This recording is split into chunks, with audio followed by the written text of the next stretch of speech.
In the spring of 1063, in the broken hills of northeastern Iberia, a Christian king laid siege to a Muslim town, and his own brother sent an army to stop him.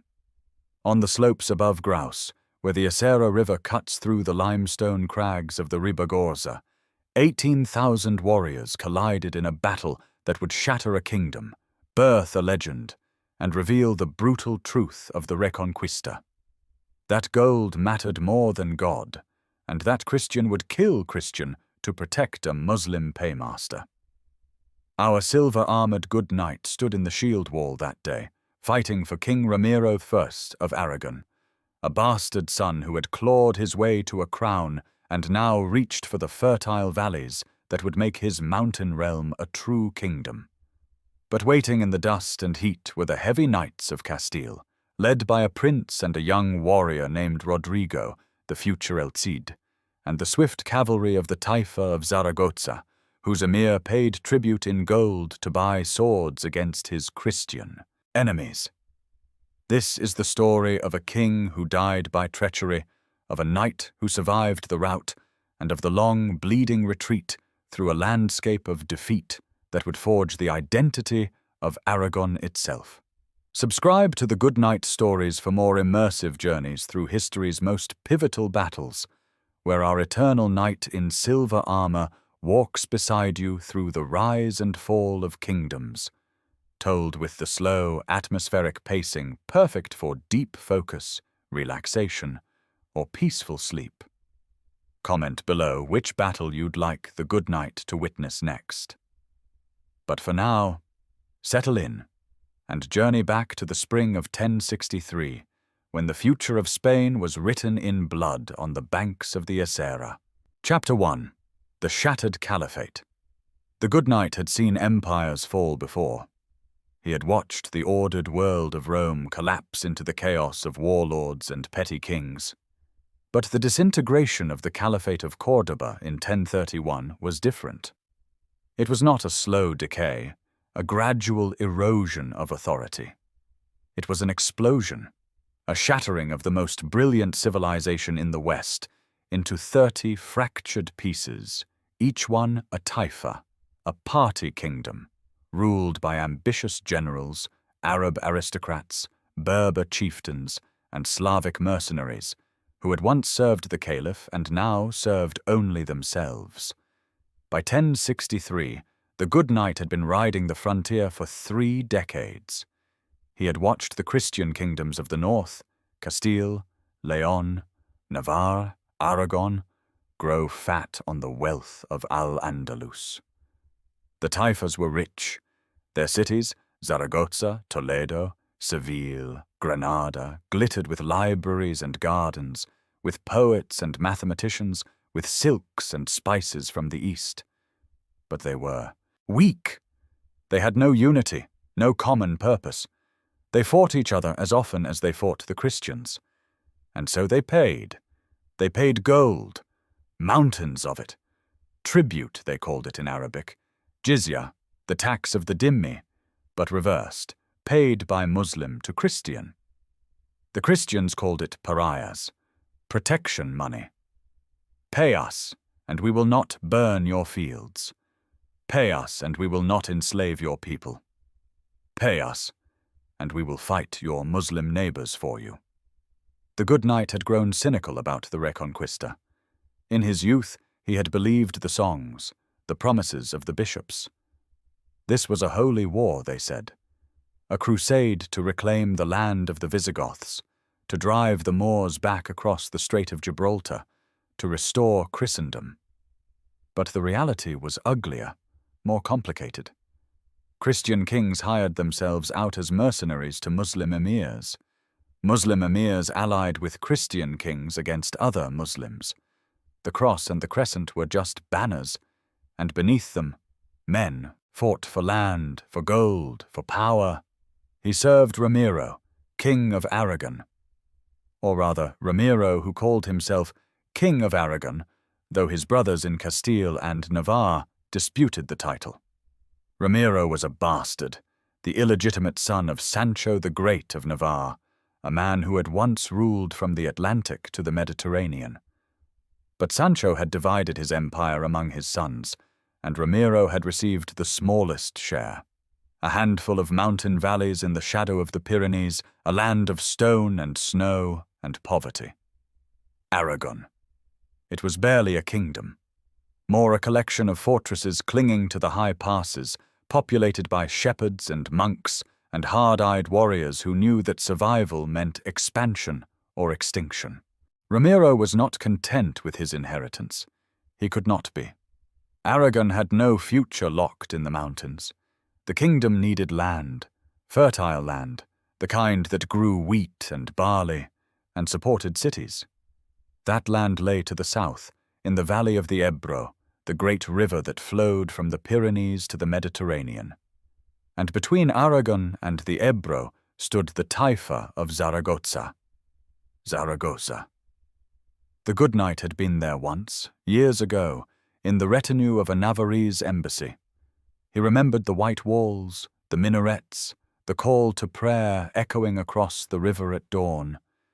He remembered the palace of the Aljaferia, with its carved stucco and its fountains, its gardens where orange trees grew in neat rows, and scholars debated the nature of God and the movement of the stars.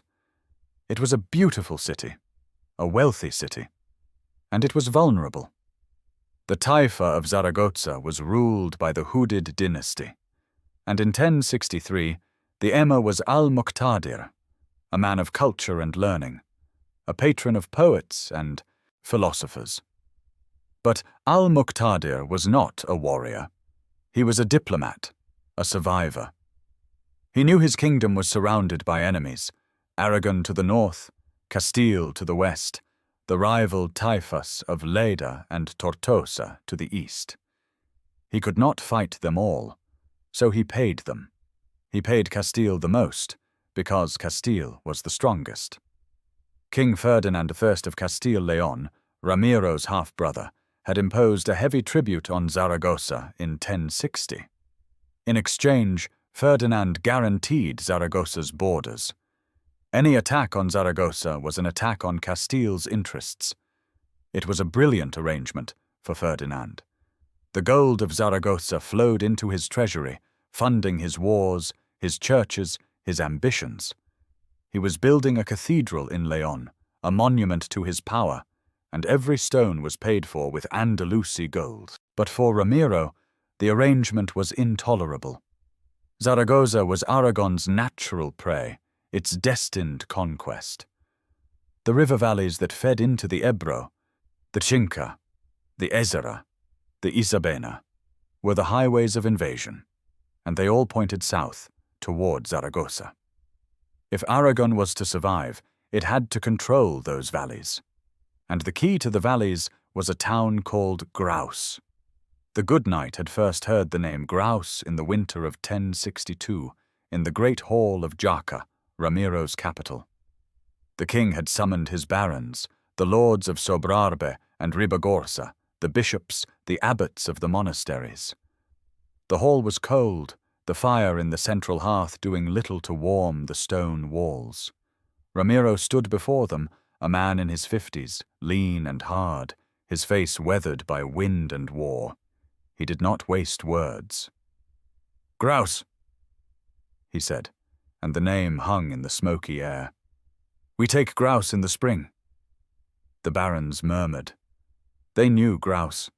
It sat at the confluence of the Ésera and Isabena rivers, a fortified town that controlled the southern approaches to the mountains. It was the lock on the door to Barbastro, to Monzon, to the rich plains of the Ebro. Take Graus, and the road to Zaragoza lay open. Lose Graus, and Aragon would remain trapped in the highlands forever. "The Moors will not give it up easily," said one of the barons, a grizzled lord from Boltania. "And Zaragoza will call for help." "Let them call," Ramiro said. His voice was flat, cold. "We will be inside the walls before help arrives." But the GoodKnight, standing in the shadows at the back of the hall, felt a prickling unease. He had fought enough campaigns to know that plans made in winter halls rarely survived contact with the enemy. And he knew something else, something the king perhaps did not fully grasp.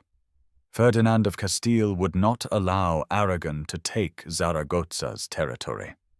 The Parias were too valuable. If Ramiro marched on Graus, he was not just challenging the Taifa of Zaragoza, he was challenging his own brother. The winter passed slowly. The GoodKnight spent it in the fortress of Fantova, a grim tower perched on a rocky outcrop about 15 kilometers north of Graus. Fantova was one of the forward bases of the Aragonese frontier, a place of constant vigilance. From its heights you could see the smoke of Graus on clear days, could watch the movements of the Zaragozan patrols in the valley below. The castle was small, its garrison perhaps 30 men, a mix of knights and sergeants and a handful of archers. The tower itself was a marvel of engineering, built by Lombard masons in the old style, with thick walls and a vaulted interior that could withstand a siege. There was a chapel, a cistern, a stable carved into the rock. And there was a graveyard, a small plot of earth on the southern slope, where the men who had died defending the frontier were buried in shallow graves marked by rough stones. The GoodKnight spent his days training, drilling with sword and lance, checking his equipment. His armor was old but well maintained. The mail hauberk, the lorica, hung to his knees, split at the front and back so he could ride. Beneath it, he wore a padded gambeson, thick wool stuffed with horsehair, designed to absorb the shock of a blow.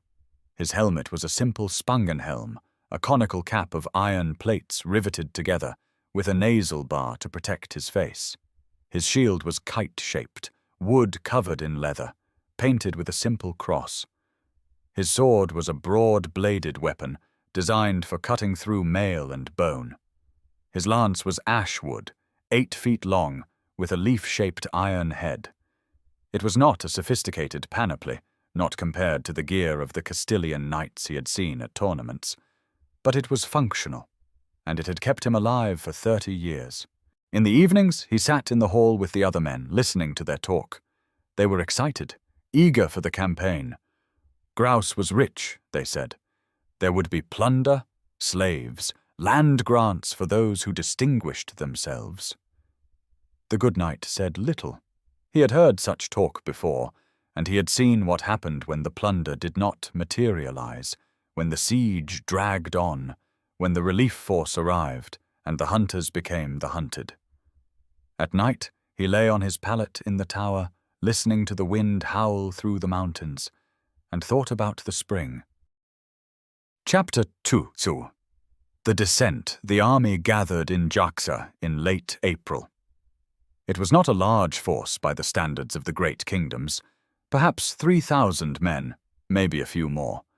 The core was the king's mesnada, his household knights, perhaps 200 mounted warriors who owed their service directly to Ramiro. Then there were the retinues of the barons, smaller contingents of knights and sergeants, each lord bringing his own men. And finally, the infantry, the bulk of the army, spearmen and archers drawn from the valleys, farmers and shepherds who owed military service to their lords, equipped with whatever they could afford, leather jerkins, round shields, axes, hunting bows. The GoodKnight rode with the contingent from Fantova under the banner of the Lord of Ribagorza. They left Jaca on a bright morning, the column stretching for miles along the narrow road that wound south through the foothills. The king rode at the head, surrounded by his knights. His banner, a red cross on a kaitzer, white field, snapping in the wind. Behind him came the baggage train, mules laden with tents and supplies, siege equipment disassembled and packed on carts, barrels of salted meat and wine, sacks of grain. The march took 3 days. They followed the valley of the Aragon River south, then turned east into the mountains, climbing through the passes toward the valley of the Ésera. The GoodKnight had ridden this route before, but it never ceased to impress him. The landscape was harsh, beautiful in its severity. Limestone cliffs rose on either side of the trail, their faces scarred by wind and rain. Eagles circled overhead, their cries echoing off the stone. The air was thin and cold, even in late April, and at night frost formed on the tents. They passed through villages that were little more than clusters of stone huts, where the inhabitants came out to watch the army pass, their faces wary. These were the people of the frontier, and they knew what war meant. Burned fields, stolen livestock, sons who did not come home. The king's heralds proclaimed that this was a holy war, that they marched to reclaim Christian land from the infidel. But the good knight saw the doubt in the villagers' eyes. They had heard such proclamations before. On the third day, they descended into the valley of the Ésera. The river was swollen with snowmelt, a torrent of grey water rushing over boulders, its roar filling the valley. The road followed the river south, and as they descended, the landscape changed. The high peaks gave way to rolling hills covered in scrub oak and juniper. The air grew warmer. They passed terraced fields, olive groves, the ruins of old Roman villas. This was the borderland, the zone of friction between Aragon and Zaragoza, a place where authority was contested, where castles glared at each other across narrow valleys. They stopped at Castillo de Pano, another of the forward bases, perched on a hill overlooking the river. Pano was larger than Fantova, a complex of buildings clustered around a square tower. There was a church, the hermitage of San Anton, where the army's priests said Mass and blessed the banners. The good knight knelt in the dim interior, the smell of incense thick in the air, and listened to the Latin prayers. He did not feel holy. He felt tired and old, and he wondered if this campaign would be his last. From Pano they could see Graus. It lay perhaps 10 kilometers to the south, a smudge of white walls and red roofs at the confluence of the rivers. Smoke rose from its hearths, thin columns against the blue sky. The good knight stood on the walls of Pano and studied the town through narrowed eyes. It looked peaceful, almost sleepy. But he knew that inside those walls, men were preparing for a siege, sharpening weapons, stockpiling food, watching the northern horizon for the dust of the Aragonese army. The king did not linger at Pano. The next morning, the army descended the final stretch of the valley and deployed around Graus. The town sat on the eastern bank of the Ésera, its walls following the contours of the low hill on which it was built. The walls were not impressive by the standards of the great cities, perhaps 20 feet high, built of ashlar stone and tapia, rammed earth, with square towers at intervals. But they were solid, and the gates were barred.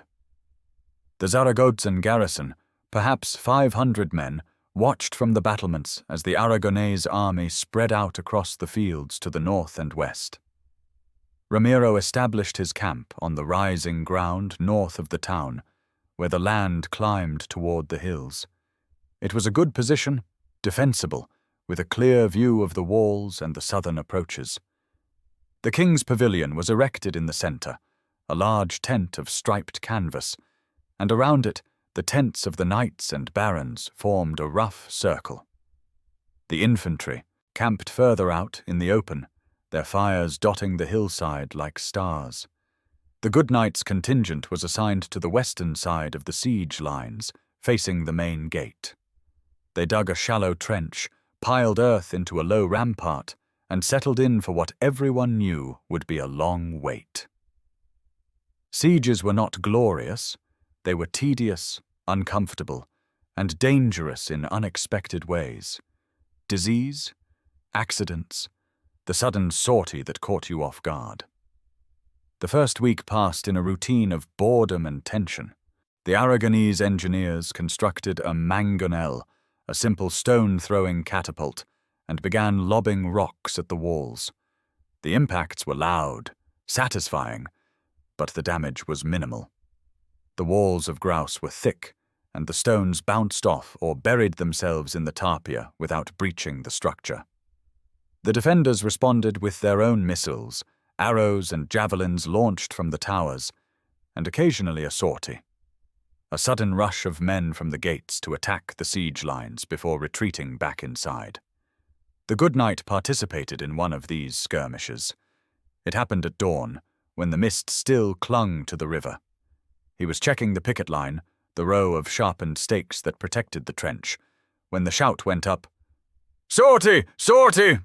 He turned and saw them, perhaps 50 men pouring out of the gate, running toward the Aragonese lines. They were lightly armored, moving fast, carrying torches and axes. Their goal was to burn the siege equipment, to destroy the mangonel. The GoodKnight did not think. He ran toward the mangonel, shouting for the men around him to follow. He reached it just as the first of the attackers arrived, a young man with a wild beard and a torch in one hand, an axe in the other. The GoodKnight raised his shield, felt the axe bite into the wood, and thrust with his sword. The blade caught the man in the side, slipping between the ribs, and he went down with a gasp. Another attacker came at him, and another, and then the rest of the Aragonese were there, a chaotic melee around the mangonel. The fight lasted perhaps 5 minutes, and then the defenders were retreating, dragging their wounded, leaving 3 dead behind. The GoodKnight stood panting, his sword bloody, his shield splintered. His hands were shaking. He was too old for this, he thought. Too old for the sudden terror, the rush of violence. But he was alive, and the mangonel was intact. And that was what mattered. The siege dragged on. Days became a week, then 2 weeks. The weather grew warmer. Flies buzzed around the latrines, around the carcasses of horses that had died and been dragged outside the camp. The men grew restless, irritable. There were fights, arguments over dice games, over rations. The king moved among them, his presence a steadying force, but even Ramiro could not hide his frustration. Graus was not falling. The walls held, the garrison showed no sign of surrender, and every day that passed increased the likelihood that Zaragoza would send a relief force. And then, in the 2nd week of May, the scouts brought the news everyone had been dreading. An army was coming from the south. Chapter 3. The Coalition. The GoodKnight was in his tent, trying to sleep through the afternoon heat, when the horn sounded. 3 long blasts, the signal for assembly. He rolled off his pallet, grabbed his sword belt, and stumbled out into the blinding sunlight. Men were running toward the king's pavilion, and he followed, his heart already sinking. Ramiro stood outside his tent, surrounded by his captains. A scout knelt before him, a young man covered in dust, his horse lathered and blowing. The scout was speaking rapidly, his voice hoarse. "From Monzon, my lord. Up the Tinca Valley, I saw their banners. Zaragoza, yes, but also Castile." The word fell like a stone into water. Castile. The captains looked at each other, their faces grim. The GoodKnight felt a cold knot form in his stomach. "How many?" Ramiro's voice was calm, but his knuckles were white where he gripped the pommel of his sword. "Hard to say, my lord. The dust. Perhaps 2,000, maybe more. The soir. Castilians are heavy horse, maybe 300 of them. The rest are Zaragozan cavalry, light horse." Ramiro was silent for a long moment. Then he turned to his captains. "We lift the siege, form the army on the high ground north of the town, infantry in the center, knights on the wings. We will meet them in the open." One of the barons, an older man with a scar across his cheek, spoke up. "My lord, we could withdraw. Fall back to Pano, to Fantova. Let them have Graus. We can try again next year." Ramiro's eyes were cold. "No, we stand. If we run now, we will never take Graus. We will never take anything. Aragon will die in these mountains." He looked around at the circle of faces. "We stand." The GoodKnight admired the king's courage, even as he questioned his judgment. They were outnumbered, and the enemy had the advantage of mobility. The Castilian heavy cavalry was the finest in Iberia, and the Zaragozan light horse was fast and deadly. But Ramiro was right about one thing. If they retreated now, the kingdom's credibility would be shattered. The barons would lose faith. The frontier would collapse. Sometimes you had to fight, even when the odds were against you. The army formed up on the slopes north of Graus. The GoodKnight took his place with the other knights on the western wing, perhaps 150 mounted men. They were a mixed group, some in full mail like him, others in leather reinforced with metal plates, a few in nothing more than padded gambesons. Their horses were not the heavy destriers of the Castilians, but smaller, hardier mountain breeds, better suited to the rough terrain. Across from them, on the eastern wing, was the other contingent of Aragonese cavalry, roughly equal in number. Between the two wings, in the center, stood the infantry, a dense block of spearmen with a scattering of archers on the flanks. The king rode along the line, his banner-bearer beside him. He did not give a speech. He simply looked at his men, and they looked back, and in that exchange something passed between them. A recognition. They were Aragonese. They were outnumbered, outmatched, but they would not run. The GoodKnight checked his equipment one last time. His mail was secure, his helmet strapped tight, his shield on his left arm, his lance in his right hand. His sword hung at his side, his dagger at his belt. He was as ready as he would ever be. And then, from the south, they came. The coalition army appeared as a dark line on the horizon, moving up the valley. As they drew closer, the GoodKnight could make out the details. In the center, a mass of light cavalry, the Zaragozan jinetes, riding fast, agile horses. They wore lighter armor than the Christians, mail shirts or hardened leather cuirasses, and they carried the distinctive adarga, the heart-shaped shield of layered antelope hide that was both tough and light. Their weapons were lances, javelins, and curved swords. They moved in loose formations, fluid and quick. On the flanks of the Zaragozan cavalry rode the Castilians, and they were a different breed entirely. The GoodKnight had seen Castilian knights before, but never so many in one place. They rode in tight formation, knee to knee, their lances held upright. They were heavily armored, their mail hauberks longer and finer than the Aragonese gear, their helmets more elaborate, some with full face guards. Their shields were larger, their horses bigger. They looked like a moving wall of iron. At the head of the Castilian contingent rode a young man in a surcoat of red and gold, a prince's colors. That would be Sancho, the Infante, the heir to Castile. And beside him, on a grey horse, rode another young man, perhaps 20 years old, his armor plain but well made. The GoodKnight did not know his name, but he would learn it later. Rodrigo Díaz de Vivar, El Cid. The coalition army halted about 500 yards from the Aragonese line. For a long moment, the two armies simply stared at each other across the open ground. The GoodKnight could hear the jingle of harness, the snorting of horses, the low murmur of men's voices. His mouth was dry. He wanted water, but his water skin was back in the camp, and then the Zaragozan cavalry moved. Chapter 4. The Dance of Death. They did not charge. That was not their way. Instead, they flowed forward in loose groups, spreading out across the field, and as they came within range, they began the tournefouet, the ancient tactic of the Andalusi frontier. The jinetes rode toward the Aragonese line, not in a solid mass, but in waves, in clusters. As they approached, they hurled javelins, loosed arrows, shouted insults in Arabic and Romance. And then, before the Aragonese could respond, they wheeled away, their agile horses spinning on their haunches, and galloped back out of range.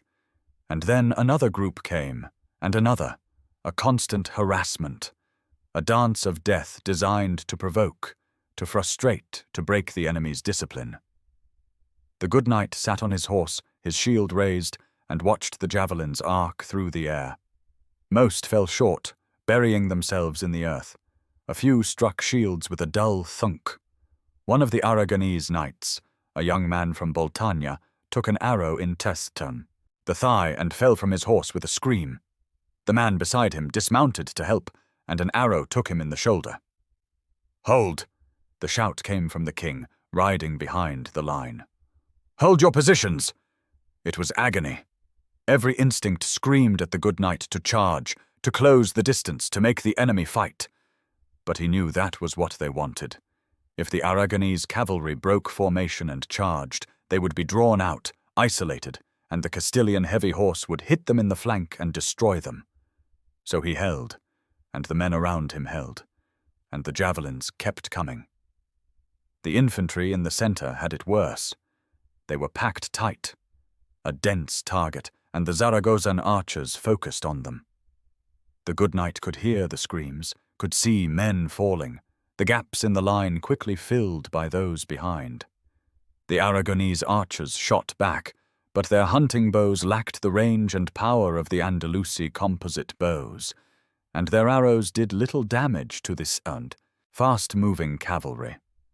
The harassment went on for what felt like hours, but was probably only 20 minutes. And then, suddenly, the Zaragozan cavalry pulled back, streaming away to the flanks, and the good knight saw why. The Castilians were coming.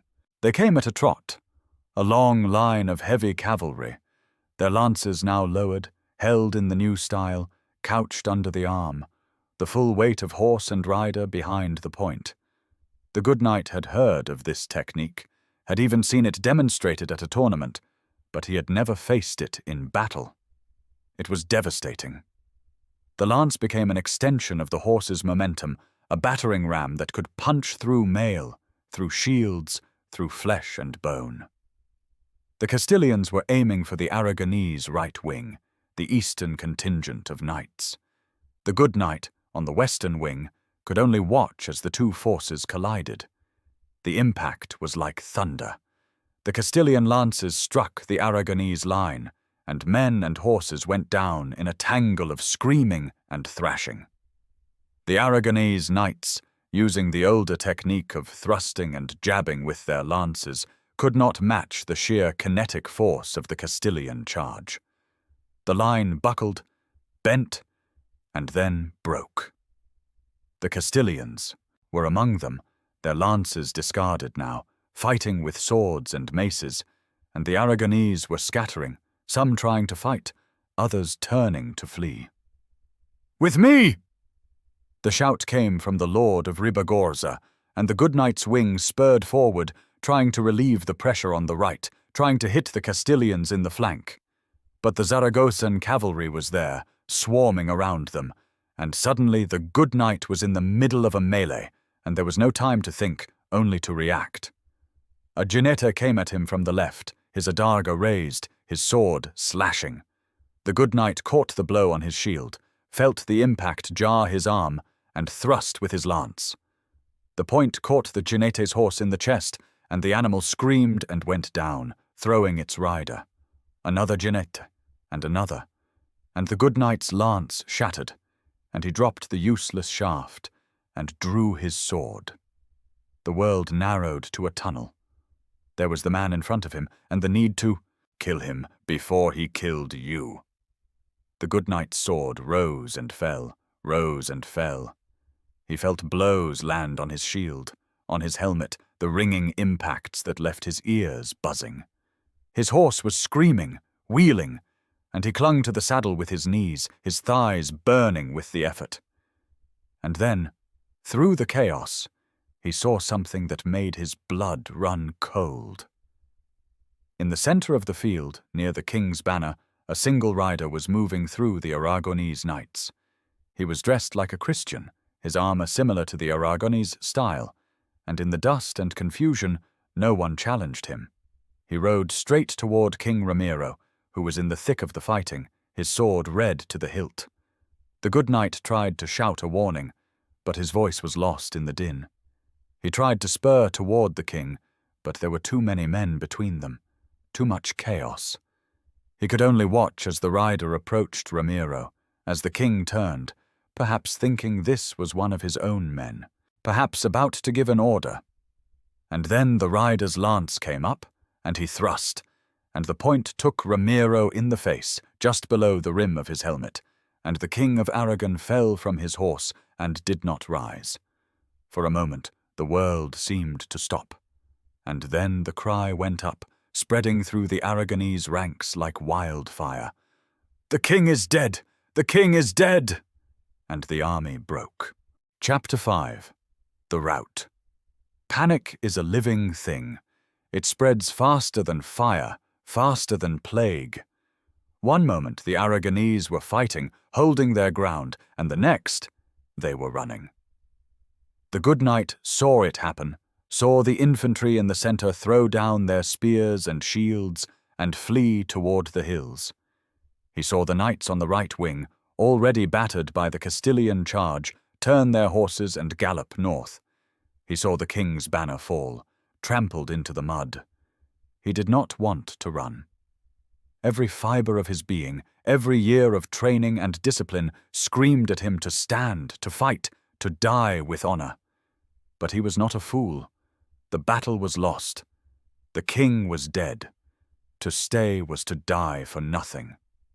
He turned his horse and spurred north, toward the hills, toward the safety of the mountains. Around him, the remnants of the western wing did the same, a disorganized mass of fleeing men. Behind them, the Zaragozan cavalry gave chase, their high-pitched war cries echoing across the field. The Castilian, heavy and exhausted, did not pursue far. They held the field, and that was enough. But the jinetes were relentless, riding down the stragglers, cutting them down from behind, taking prisoners for ransom. The GoodKnight's horse was fast, and he had a head start. He rode hard, his lungs burning, his armor weighing him down. He did not look back. He focused on the ground ahead, on the narrow trail that led up into the hills, on survival. He passed men he knew, men from his own contingent. Some were on foot, their horses lost or killed. Some were wounded, limping, bleeding. He wanted to stop, to help. But he could not. To stop was to die. He rode past them, and he hated himself for it, but he rode. The trail climbed steeply, winding through scrub oak and juniper. The GoodKnight's horse was laboring now, its breath coming in great gasps. He could hear the pursuit behind him, the thunder of hooves, the shouts. He risked a glance back and saw a group of jinetes, perhaps 10 of them, closing the distance. He would not make it. The realization was cold, final. His horse was spent, and the enemy was too close.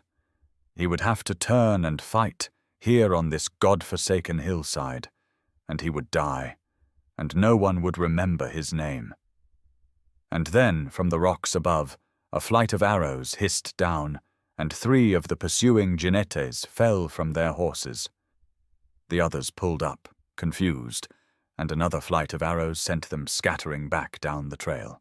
The GoodKnight looked up and saw the garrison of Castillo de Pano, a dozen archers on the rocks, their bows drawn. One of them, a sergeant he recognized, waved him forward. "Ride, damn you! Ride!" The GoodKnight did not need to be told twice.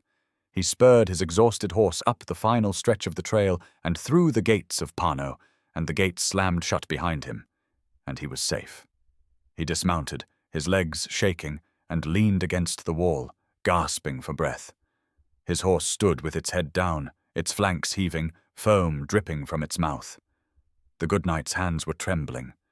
He looked down and saw that his sword was still in his hand, the blade notched and bloody. He did not remember sheathing it. He did not remember much of anything after the king fell. The sergeant from the walls came down, his face grim. "How bad?" "Bad." The GoodKnight's voice was hoarse. "The king is dead. The army is scattered. Graus, we lost."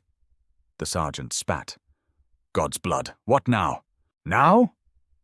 The GoodKnight looked north, toward the high mountains, toward the distant sanctuary of Jaca. Now we survive. Chapter 6. The long retreat. Castillo de Pano became a refuge for the survivors.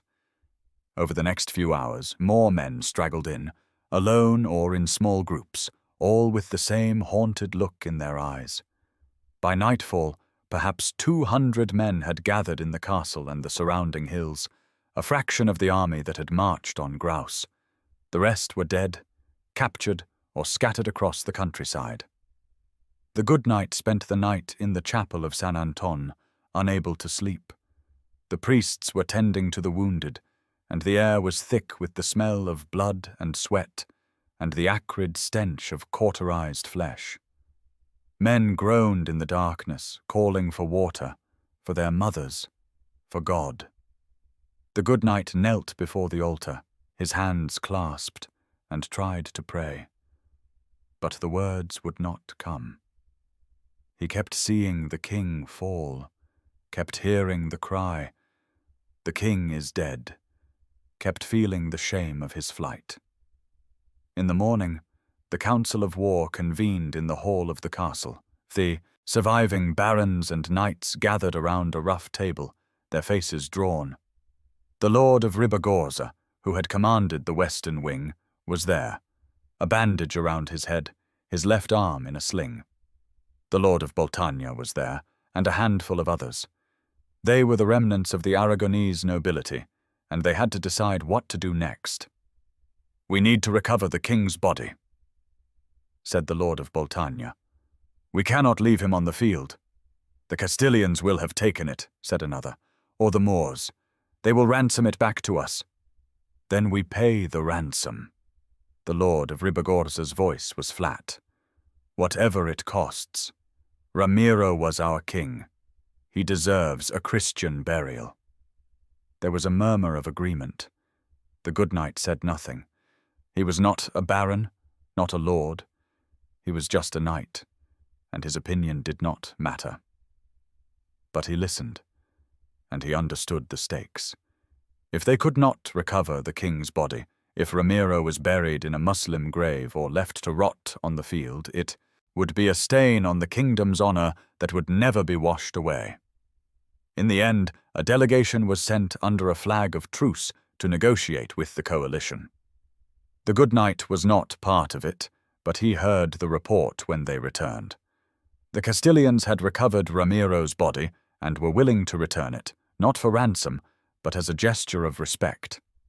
Sancho, the Infante, had insisted on it. Whatever the politics, whatever the reasons for the battle, Ramiro had been a king, and he deserved to be treated as one. The body was brought to Pano 2 days later, wrapped in a shroud, carried on a litter by Castilian knights. The GoodKnight stood with the others as the litter was carried into the chapel, and he looked at the shroud and thought about the man beneath it. Ramiro had been a hard man, a ruthless man, but he had been a king, and he had tried to build something out of nothing. And now he was dead, killed by treachery, and his kingdom was in chaos. The decision was made to transport the body to San Juan de la Peña, the royal monastery hidden in the mountains west of Jaca. It was the traditional burial place of the Aragonese kings, a sacred site, and it was the only place fitting for Ramiro's final rest. But the journey would be long and dangerous. The coalition army still controlled the valley, and the route to San Juan de la Peña led through contested territory. The GoodKnight volunteered to be part of the escort. He did not know why. Perhaps it was guilt, the need to do something, anything, to atone for his survival. Perhaps it was loyalty, the last service he could render to the king who had given him land and purpose. Or perhaps it was simply that he had nowhere else to go. They left Pano at dawn, a column of perhaps 50 men, the litter in the center, surrounded by knights. The GoodKnight rode near the front, his eyes scanning the hills for signs of ambush. But the journey was quiet. The coalition had no interest in harassing a funeral procession, and the local population, Christian and Muslim alike, stayed out of sight. They traveled north, following the old transhumance trails, the cabañeras that shepherds had used for centuries to move their flocks between the high pastures and the lowlands. The trails were narrow, winding through steep-sided valleys and over rocky passes. The GoodKnight's horse, still exhausted from the battle, stumbled often, and he had to dismount and lead it on foot for long stretches. They stopped at Castillo de Fantova on the second day. The castle was crowded with refugees, families from the villages around Graus who had fled north ahead of the coalition army. The GoodKnight walked through the courtyard and saw the fear in their eyes, the uncertainty. They did not know if the Zaragozans would pursue, if their homes would be burned, if they would ever be able to return. War was not just about battles and kings. It was about these people, the ones who had no choice, who suffered regardless of who won or lost. He stood on the walls of Fantova and looked south, toward Graus. He could not see the town from here, but he knew it was there, and he knew that the Aragonese dream of conquering it had died on that field, for now. But he also knew that the dream would not stay dead. Ramiro's son, Sancho Ramirez, was now king, and he would not forget. The defeat at Graus would be avenged. It was only a matter of time. They left Fantova the next morning and continued north. The landscape changed as they climbed, the scrub oak giving way to pine forests, the air growing colder. They passed through Boltania, a fortified town on the Ara River, and then turned west, following the valley toward Jaca. The journey took a week, a slow, somber procession through a kingdom in mourning. San Juan de la Peña was hidden in the mountains, a monastery built under a massive rock overhang, as if the mountain itself was sheltering it. The GoodKnight had been there once before, years ago, and he remembered the sense of awe he had felt, the feeling that this was a place outside of time, a place where the world could not reach. The monks came out to meet them, their faces solemn. The abbot, an old man with a white beard, blessed the body and led the procession into the church. The church was small, dark, carved into the living rock, its walls covered in frescoes of saints and angels. The GoodKnight stood at the back, his head bowed, as the priests chanted the funeral mass, as the king's body was laid to rest in the royal crypt beside his ancestors. When it was over, the GoodKnight walked out into the sunlight and stood on the edge of the cliff, looking out over the valley. He felt empty, hollowed out. The battle, the retreat, the funeral. It had all been too much, too fast. He needed time to process, to understand what had happened, what it meant. But there was no time. The world did not stop for grief. Already, messengers were riding to the barons, summoning them to Jaca, to swear fealty to the new king. Already plans were being made for the next campaign, the next war. The defeat at Graus was a setback, but it was not the end. It was never the end. The GoodKnight turned and walked back to his horse. He would ride to Jaca, and he would swear his oath to Sancho Ramirez, and he would fight again. Because that was what he did. That was all he knew how to do. But as he rode down the mountain, he carried with him the scars of Graus. Not just the physical scars, the bruises, the cuts, the ache in his ribs where a mace had struck his mail, but the deeper scars, the ones that did not heal. The memory of the king falling, the memory of the rout, the memory of the men he had ridden past, the men he had left behind. He would carry those scars for the rest of his life, and he would never forget. Chapter 7. The Aftermath. The Kingdom of Aragon did not collapse after Graus. It could have. The death of a king, especially in battle, especially in defeat, was the kind of crisis that could shatter a realm. But Sancho Ramirez was not his father, and in some ways, that was a blessing. Where Ramiro had been aggressive, impulsive, Sancho was cautious, calculating. He understood that Aragon could not afford another disaster. Not yet. The good knight was in Jaca when the new king was crowned, in the cathedral that Ramiro had begun building and would never see finished. The ceremony was somber, the nobles and bishops gathered in the cold stone nave, their faces grim. Sancho knelt before the altar, and the Bishop of Jaca placed the crown on his head, and the assembled lords swore their oaths of fealty. The good knight knelt with the others, his hand on his sword, and spoke the words, "I swear to serve the king, to defend the realm, to uphold the faith." The words felt hollow, mechanical, but he spoke them because that was what was expected. In the months that followed, Sancho worked to rebuild the army, to restore the kingdom's credibility. He negotiated with the barons, offering land grants and privileges in exchange for their continued loyalty. He sent embassies to Castile, to his uncle Ferdinand, seeking to mend the rift that Graus had opened. And he began planning the next campaign. The target was Barbastro, a wealthy town in the Tinca Valley, south of Graus. It was a more ambitious goal than Graus, but Sancho had learned from his father's mistakes. He would not march alone. He sent messengers across the Pyrenees, to the courts of France and Burgundy, calling for knights to join a holy war against the infidel. And he secured the blessing of the Pope, who declared the campaign a crusade, offering indulgences to those who participated.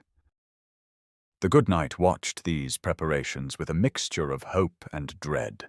He wanted revenge for Graus, wanted to see the Aragonese banner fly over the towns of the Ebro Valley.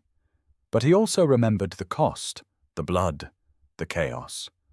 War was not glorious. It was brutal and ugly, and it left scars that never healed. In the spring of 1064, the army gathered again, but this time it was different. This time there were French knights, hundreds of them, drawn by the promise of plunder and salvation. This time there were siege engines, proper ones, built by engineers from Lombardy. This time the army was larger, better equipped, more disciplined. And this time Castile did not intervene. Ferdinand, perhaps chastened by the criticism he had received for supporting the Muslims at Graus, stayed neutral. The good knight rode with the army to Barbastro, and he was there when the walls were breached, when the town fell, when the streets ran red with blood. He was there when the plunder was divided, when the slaves were chained and marched north, when the mosques were consecrated as churches. He was there, and he did his duty, and he tried not to think about the faces of the dead, the screams of the women, the smoke rising from the burning houses. Barbastro was a victory, a triumph that erased the shame of Graus. But it did not erase the scars. The good knight carried those with him, always. Chapter 8. The Long Shadow. Years passed. The good knight grew older, his hair turning grey, his body accumulating the aches and pains of a life spent in the saddle and in armor. He fought in more campaigns, more battles. He saw Sancho Ramirez expand the kingdom, saw the Aragonese banners push further south, saw the towns of the Ebro Valley fall one by one. In 1083, nearly 20 years after the battle, the good knight rode with the army that finally conquered Graus. The town had changed hands several times in the intervening years, but now it was Aragonese, permanently. The good knight rode through the gates and looked around at the streets, the houses, the walls. It looked smaller than he remembered, less imposing. But then everything looked smaller when you were older. He walked to the field north of the town, the place where the battle had been fought. It was farmland now, the earth ploughed and planted with barley. There was no sign of the struggle, no marker to indicate that men had died here, that a king had fallen. The good knight stood in the middle of the field and tried to remember exactly where he had been, where the king's banner had stood, where the Castilians had charged. But the memories were faded, blurred by time and by all the other battles he had fought. He stood and walked back to his horse. The campaign was over, the town was secured, and it was time to go home. But as he rode north, back toward the mountains, he thought about the young man he had been when he first came to this valley, full of hope and ambition and the certainty that God was on his side. That young man was gone, replaced by this scarred, weary old knight who knew that God's favor was fickle, that victory was never certain, that the only thing you could count on was that the war would continue. The good knight had survived Graus. He had survived Barbastro, and a dozen other battles whose names he could barely remember. He had served 3 kings, had seen the kingdom grow from a handful of mountain valleys to a power that stretched to the Ebro and beyond. He had done his duty, had kept his oaths, had fought for the cross and the crown. But the scars remained. They always would. Epilogue: The Survivor's Burden. The good knight lived for another decade after the conquest of Graus, long enough to see Sancho Ramirez die in the siege of Huesca, long enough to see Sancho's son Pedro I continue the expansion. He fought in his last battle in 1094 at the age of 65, a skirmish on the frontier that no one remembered a year later. He took a wound in that fight, a sword cut to the leg that became infected, and he knew it was the end. He died in the fortress of Fantova, in the same tower where he had spent the winter before the march on Graus. The monks from Pano came to give him the last rites, and he confessed his sins, the long litany of violence and death that had been his life. The priest absolved him, and the good knight closed his eyes and waited for the end. In his final moments, he thought about Graus. He thought about the king falling, about the rout, about the long retreat through the mountains. He thought about the men he had left behind, the men who had not survived. And he thought about the kingdom that had been born in those mountains, forged in the fire of defeat and tempered by the will to survive. The Kingdom of Aragon would endure. It would grow, would conquer, would become one of the great powers of medieval Europe. But it would never forget Graus, the battle where it learned that survival was not guaranteed, that victory had to be earned, that the price of a kingdom was paid in blood. The good knight's body was buried in the small cemetery at Fantova, in an unmarked grave among the other knights and soldiers who had died defending the frontier. There was no monument, no inscription, no record of his name. He was just another warrior, one of thousands who had fought and died in the long struggle for the Ebro Valley. But his story, the story of the survivor, the story of the man who bore the scars of defeat and lived to see victory, was the story of Aragon itself, a kingdom born in the mountains, tested in the valleys, and forged in the crucible of war. The good knight had walked through history, and history had walked through him, and in the end, that was enough. Our good knight will return. Subscribe for more.